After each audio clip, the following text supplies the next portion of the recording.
Hello guys, birthday அன்னைக்கு பார்த்தீங்கன்னா சரியான மழை.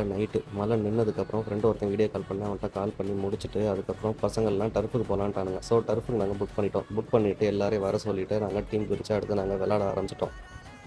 அடுத்து டின்னர் தான் போகிற மாதிரி ஒரு பிளான் இருந்துச்சு எங்களுக்கு. பட் ஆனால் இங்கே மழை பெஞ்சனால எங்களுக்கு டைம் வந்து பத்தலை. ஸோ எல்லாரும் ஃப்ரெண்ட்ஸ் அசம்பிள் பண்ணி ஒரு இடத்துக்கு கூப்பிட்டு வந்தானுங்க. கூப்பிட்டு வந்து நாங்கள் வந்து கேக் கட்டிங்க்கு அசம்பிள் பண்ணி வச்சுட்டானுங்க. ஸோ நெக்ஸ்ட்டு வந்து நாங்கள் கேக் கட் பண்ணியாச்சு. கேக் கட் பண்ணதுக்கப்புறம் எல்லா ஃப்ரெண்ட்ஸையும் கூப்பிட்டு வந்து எல்லாருக்கும் ஒவ்வொரு வாய் கேக் கொடுத்துட்டு நாங்கள் அப்படியே கொடுத்துட்டு கிளம்பியாச்சு காய்ஸ். அவ்வளோதான் இன்றைக்கி நடந்தது. நெக்ஸ்ட்டு டின்னருக்குள்ளே என்ன வீடியோங்கிறது நெக்ஸ்ட் அப்லோட் பண்ணுறேன். பாய்.